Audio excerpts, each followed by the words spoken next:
LPU ప్లేస్మెంట్ల రికార్డులు సృష్టిస్తోంది. Final year student 2.5 కోట్ల ప్యాకేజ్ పొందుతున్నారు. 1700 మందికి పైగా ఎల్పీయూ స్టూడెంట్స్ 10 లక్షల నుంచి 2.5 కోట్ల ప్యాకేజెస్ పొందారు. విద్యా విప్లవం ప్రారంభమైంది లవ్లీ ప్రొఫెషనల్ యూనివర్సిటీలో.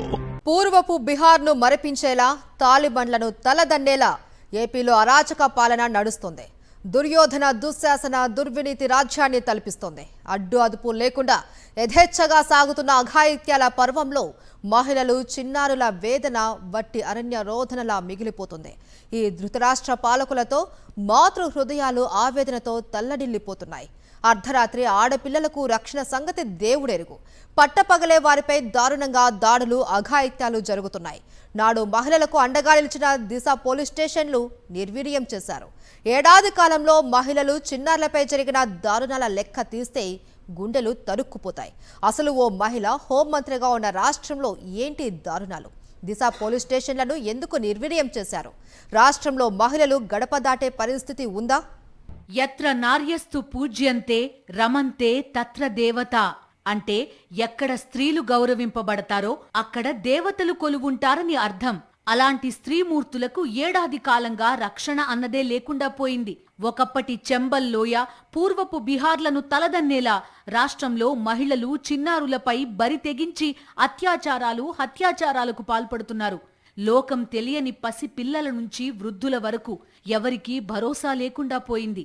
ఏకంగా టీడీపీ ఎమ్మెల్యేలు, నేతలే తమను లైంగికంగా వేధిస్తున్నారని బాధిత మహిళలు ఫిర్యాదులు చేయడం రాష్ట్రంలో నెలకొన్న దారుణ పరిస్థితులకు అద్దం పడుతోంది. ఉద్యోగానికి వెళ్లిన మహిళ, కాలేజీకి వెళ్లిన అమ్మాయి, చివరికి వీధి చివర ఆడుకుంటున్న పసిపాప, ఇంట్లో ఉన్న చిన్నారులకు సైతం భద్రత భరోసా కరవైంది. ఉదయం లేచి ఆ ఎల్లో పత్రికలు, ఎల్లో టీవీలు తప్ప ఏ పత్రిక తిరగేసినా, ఏ టీవీ పెట్టినా ఖచ్చితంగా అత్యాచారం వార్త కనిపించడం సర్వసాధారణమైంది. ముచ్చుమర్రిలో 8 ఏళ్ల బాలికపై అత్యాచారం చేసి కాలువలో పడేస్తే నేటికి ఆ మృతదేహం దొరకలేదు. అంతేకాదు, అనంతపురం జిల్లాలో అత్తాకోడళ్లపై అఘాయిత్యం, వైఎస్ఆర్ జిల్లాలో యువతిపై అత్యాచారం చేసి తగలబెట్టేయడం, గుంటూరు జిల్లాలో యువతిపై అత్యాచారం చేసి తల పగలగొట్టడంతో ఆమె బ్రెయిన్ డెడ్ కావడం, ఇలా రాష్ట్రంలో నిత్యం అక్కా చెల్లెమ్మలపై రోజుకో అఘాయిత్యం జరుగుతోంది. అయినా ఒక్క కేసులోనూ దోషులను చట్టం ముందు నిలబెట్టిన దాఖలాలు లేవు. సాక్షాత్తు డిప్యూటీ సీఎం పవన్ కళ్యాణే రాష్ట్రంలో శాంతి భద్రతలు ఘోరంగా విఫలమయ్యాయని అనడమే దారుణ పరిస్థితులకు అద్దం పడుతోంది. రాష్ట్రంలో మహిళలు, పిల్లలపై అత్యాచారాలు, హత్యలు, దాడులకు సంబంధించి రోజుకు సగటున 48 కేసులు నమోదవుతున్నాయి. గతేడాది జూన్ నుంచి అక్టోబర్ నెలల మధ్య రాష్ట్ర వ్యాప్తంగా 7,393 కేసులు నమోదయ్యాయి. ఇవి ఎవరో చెప్పిన లెక్కలు కావు, స్వయంగా కూటమి ప్రభుత్వమే అసెంబ్లీలో వెల్లడించిన లెక్కలు. ఈ 5 నెలల్లోనే పరిస్థితి అంత దారుణంగా ఉంటే ఇవాల్టి వరకు అతివలపై అఘాయిత్యాల లెక్క తీస్తే ఒళ్ళు గగురు పొడుస్తుంది. అంతెందుకు, సాక్షాత్తు డిప్యూటీ సీఎం పవన్ కళ్యాణ్ ప్రాతినిధ్యం వహిస్తున్న పిఠాపురం నియోజకవర్గంలో టీడీపీ నాయకుడు జాన్ 16 ఏళ్ల బాలికకు మత్తుమందిచ్చి అత్యాచారానికి పాల్పడితేనే చర్యలు తీసుకునే దిక్కులేదు. ఇలా ఉదాహరణలు చెప్పాల్సి వస్తే ఒక రోజు సరిపోదు.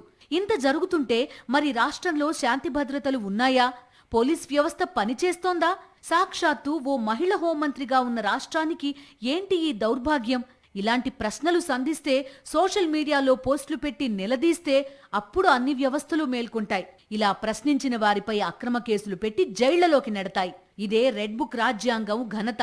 జగన్ హయాంలో మహిళల భద్రత కోసం దిశ యాప్, పోలీస్ స్టేషన్లు అందుబాటులోకి తెచ్చారు.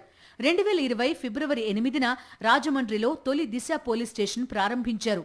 2020 డిసెంబర్ 15న తక్షణ రక్షణ కోసం దిశ యాప్ సైతం అందుబాటులోకి తీసుకొచ్చారు. జగన్ సర్కార్ తీసుకున్న ఈ చర్యలపై నాడు దేశమంతా హర్షించింది.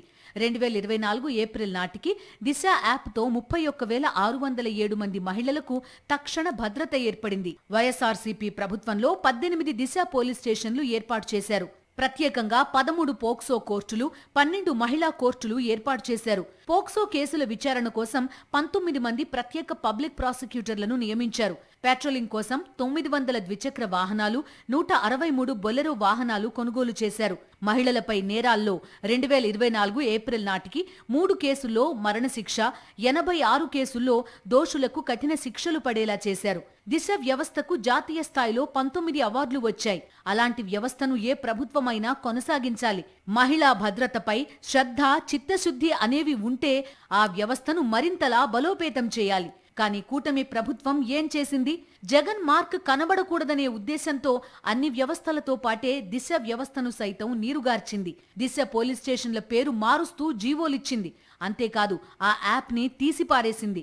మొత్తం వ్యవస్థను పూర్తిగా నీరుగార్చింది. పోనీ దాని స్థానంలో మహిళలు, చిన్నారుల భద్రత కోసం మరో వ్యవస్థను తీసుకొచ్చిందా అంటే అదీ లేదు. ఈ రోజు తీసుకుంటే ఈ రాష్ట్రంలో రోజుకి 70-80 సంఘటనలు మహిళల మీద అఘాయిత్యాలు జరుగుతూ ఉండేట్టుగా కేసులు నమోదవుతున్నాయి.